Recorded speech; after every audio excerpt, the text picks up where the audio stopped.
फौज क्या चाहती है? फौज मुकम्मल कंट्रोल चाहती है, अदालतों पर कंट्रोल, इंतजामिया पर कंट्रोल, सियासतदानों पर कंट्रोल। लेकिन फौज कैसा कंट्रोल चाहती है? फौज तनकीद नहीं सुनना चाहती, फौज अपने मुखालिफ की आवाज उठने नहीं देना चाहती, किसी हुक्म की हुक्म उदूली नहीं चाहती। तो फौज इससे क्या नताइज हासिल करना चाहती है? फौज चाहती है कि जब इसका कंट्रोल मुकम्मल हो जाए तो मुल्क में सियासी और मुआशी इस्तेहकाम आ जाए, सब वैसा हो जाए जैसे रजीम चेंज से पहले था। क्या फौज का मुकम्मल कंट्रोल मिल जाए तो फौज इन तमाम मसाइल पर काबू पा सकती है जो मुल्क और फौज को दरपेश है? ये वो सवाल है जो सारी बहस का मरकजी नुक्ता है कि फौज कंट्रोल किस लिए चाहती है। क्या फौज कंट्रोल मुल्क को ठीक करने के लिए चाहती है? मुल्क का मसला है करप्शन। फौज ने अभी तक करप्शन के खात्मे के लिए क्या किया? मुस्तनद चोरों को जबरदस्ती हुकूमत में ला बिठाया है। मुल्क का मसला इंसाफ का कमजोर निजाम है। फौज ने क्या किया है? जजों को धमकियां दी, उनके बेडरूम्स में कैमरे लगाए, उनके अहले खाना पर तशद्दुद किया गया है। मुल्क का मसला है बेरोजगारी।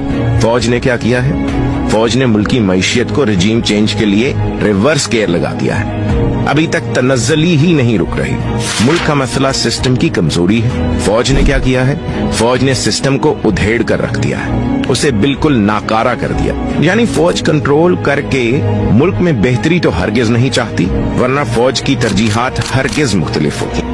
इमरान खान से आर्मी चीफ को बेशक इख्तलाफ रहता, लेकिन सिस्टम को, इंसाफ के निजाम को कमजोर करने की बजाय उन्हें मजबूत बनाया जाता, अवाम की शख्सी आजादी का एहतराम किया जाता, शहरियों के बुनियादी इंसानी हुकूक का तहफ़्फ़ुज़ किया जाता। लेकिन फौज ऐसा कुछ नहीं कर रही। यानी मुल्क की बेहतरी तो हरगिज इनका मकसद ना था ना है। फौज बस तसलसल चाहती है, अपनी ताकत का तसलसल, अपनी कुव्वत का तसलसल, अपनी करप्शन का तसलसल, अपनी अयाशियों का तसलसल। वो इसी सूरत में मुमकिन है जब कोई सियासतदान, कोई सहाफी, कोई जज, कोई शख्स, कोई सोशल मीडिया का इस्तेमाल करने वाला उनकी ताकत, कुव्वत, करप्शन और अयाशी पर सवाल न करे। फौज को बलूचिस्तान की इंतजामिया, अदलिया, हुकूमत पर मुकम्मल कंट्रोल हासिल है। इस कंट्रोल को हासिल किए हुए भी 50 साल से ज्यादा का अरसा गुजर चुका है। अभी तक इस कंट्रोल का फौज ने क्या नतीजा निकाला है, आइए मैं आपको बता देता हूँ। बलूचिस्तान में हालात सख्त है, अवाम की अक्सरियत फौज के खिलाफ है। जी हाँ, बलूचिस्तान की अक्सरियती आबादी पाकिस्तान से अलहदगी चाहती है, अलहदगी पसंदों और मुसल्लह मज़ामतकारों से हमदर्दी रखती है। फौज बलूचिस्तान में इससे कहीं ज्यादा गैर मकबूल है जिस कदर बाकी मुल्क में मकबूल है। और ये जो आप पाकिस्तान के लहराते हुए झंडे, मिली नगमे और फौज के दस्तों की परेडें देखते हैं, ये हमेशा किसी फौजी छावनी के अंदर, किसी स्टेडियम या ग्राउंड में सख्त सिक्योरिटी के हिसार में मुनक्किद की जाती है। Back to the main debate.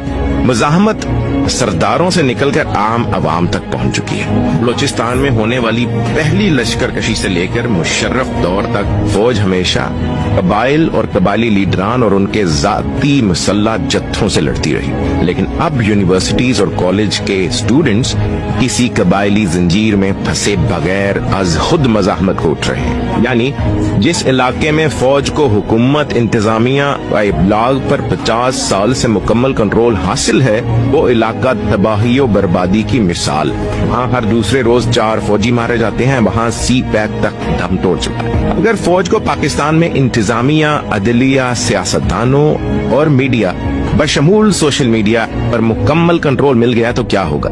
वही होगा जो बलूचिस्तान में हो रहा है। आम अवाम के पास मुसल्लह जद्दोजहद के सिवा चारा ना हो। जमाल रईसानी, सरफराज भुट्टी और शफीक मेंगल जैसे लोग पूरे मुल्क पर मुसल्लत कर दिए जाएंगे। ये जर्नैलों की सहूलतकार भी होंगे, खिदमत गुजार भी और ताबे फरमान। फौज अपना मुकदमा 65-71 या कारगिल में नहीं हारी, क्योंकि ये दुश्मन मुल्क से जंगें थी। कुछ कामयाबियां पाकिस्तान को मिली और कुछ भारत को। फौज अपना मुकदमा बलूचिस्तान में जरूर हारी है, वाना वजीरिस्तान में भी हारी।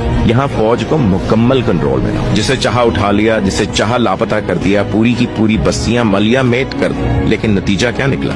वही बदअमनी, वही कत्लो गारत, वही झड़पें और लड़ाइयां और वही खुश हमले। फौज को मुकम्मल कंट्रोल देने का मतलब मुकम्मल तबाही है। फौज से दिफा के अलावा तमाम महाज छीन लेना ही कामयाब, और इसी की बदौलत पाकिस्तानी अवाम की जिंदगियों में भी सुकून आए।